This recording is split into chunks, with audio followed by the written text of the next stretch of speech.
Electrical expression में आज हम इलेक्ट्रिकल पावर के बारे में डिस्कशन करेंगे। साथ ही साथ इलेक्ट्रिकल पावर का स्टेटमेंट क्या है, इलेक्ट्रिकल पावर का एक्सप्रेशन क्या है और इलेक्ट्रिकल पावर को एक्सप्लेनेशन के माध्यम से जानेंगे। So hi friends, welcome to the technical tutorial Ashutosh architecture with your host SVZ Nath. अगर आप इस चैनल को पहले बार देख रहे हैं तो इस चैनल को सब्सक्राइब करने के बाद बेल आइकन में ऑल ऑप्शंस को क्लिक कर दीजिए। साथ ही साथ इस वीडियो को एक लाइक कर दीजिए।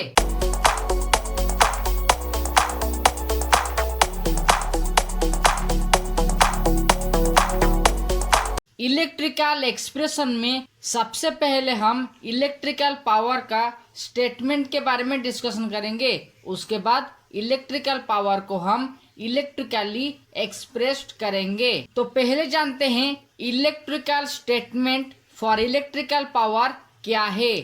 Electrical power of a circuit is defined as the product of voltage and current. यानी कि एक इलेक्ट्रिक सर्किट में इलेक्ट्रिकल पावर को डिफाइन करने के लिए जो स्टेटमेंट है या फिर जो फॉर्मूला है वो है product of voltage and current. अगर हम वोल्टेज और करंट का प्रोडक्ट एक इलेक्ट्रिकल सर्किट में डिफाइन कर लेते हैं तो हमें इलेक्ट्रिकल पावर कितना है वो मिल जाएगा। देखिए, जो इलेक्ट्रिकल एक्सप्रेशन है वो पावर के बारे में है और इन terms of voltage and current, यानी कि वोल्टेज और करंट के माध्यम से पावर को कैसे निकालेंगे उसके बारे में इलेक्ट्रिकल एक्सप्रेशन है। इसीलिए ये जो स्टेटमेंट है वो वोल्टेज और करंट के हिसाब से दिया गया है।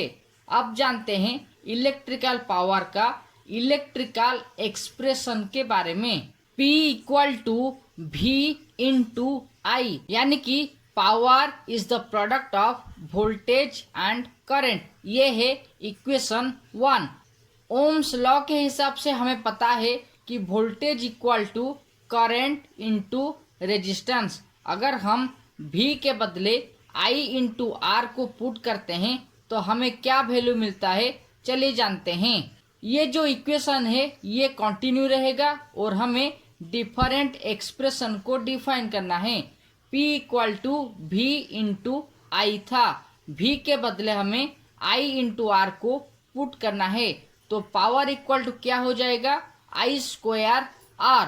यानी कि जो पावर पहले था वोल्टेज इंटू करंट वो अब हो गया power equal to I square R और ये है इक्वेशन 2।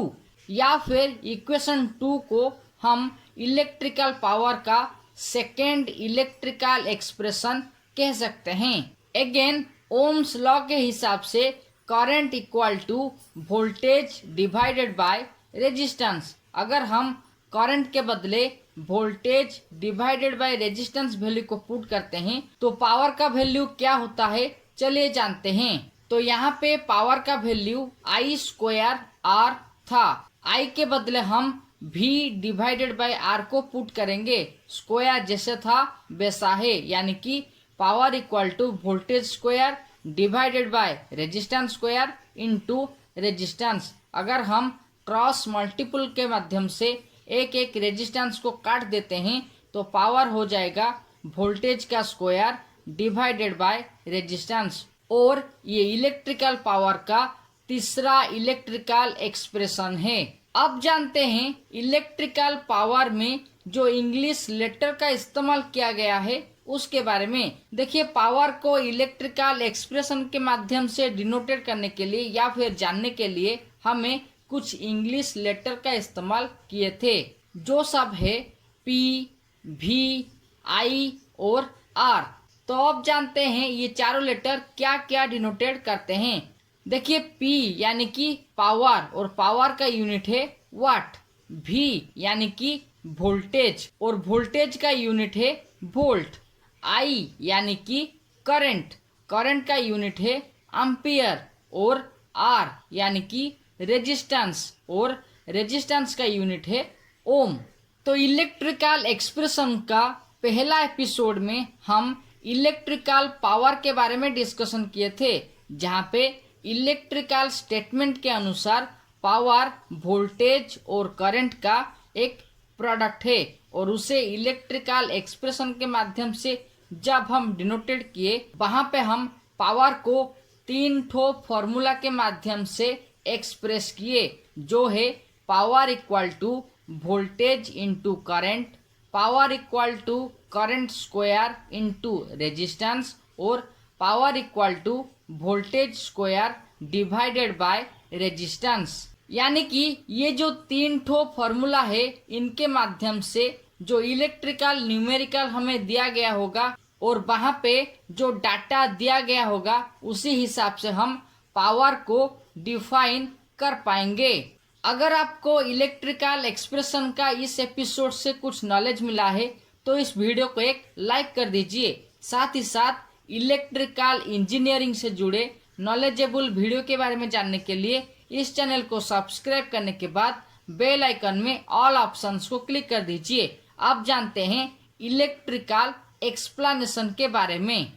तो इलेक्ट्रिकल एक्सप्रेशन का पहला एपिसोड में आज हम इलेक्ट्रिकल पावर के बारे में डिस्कशन किए, जहां पे इलेक्ट्रिकल पावर को वोल्टेज और करंट के माध्यम से एक्सप्रेस किया गया था। साथ ही साथ वहां पे ओम्स लॉ के माध्यम से इलेक्ट्रिकल पावर का 3 ठो मैथमेटिकल एक्सप्रेशन को एक्सप्रेस किया गया था। इलेक्ट्रिकल पावर को नॉर्मली वोल्टेज और करंट का प्रोडक्ट के माध्यम से एक्सप्रेस किया जाता है, जहां पे इलेक्ट्रिक सर्किट का वोल्टेज कांस्टेंट रहता है और करंट अप डाउन होता रहता है, जिसके माध्यम से हम एक्चुअल पावर को डिटरमाइन करते हैं। नॉर्मली इलेक्ट्रिकल न्यूमेरिकल में जब पावर के बारे में पूछा जाता है तब आइदर वोल्टेज और करंट का डाटा दिया जाता है या फिर वोल्टेज रेजिस्टेंस या फिर करंट और रेजिस्टेंस का डाटा दिया जाता है, जहाँ पे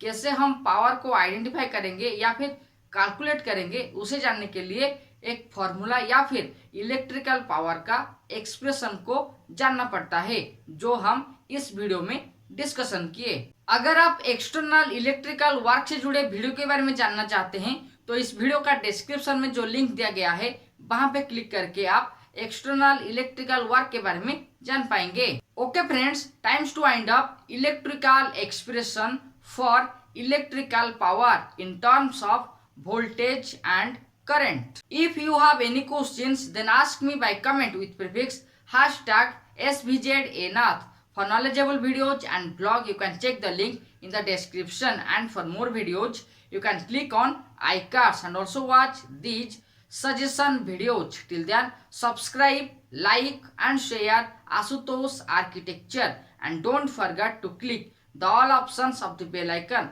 for latest update. Thank you.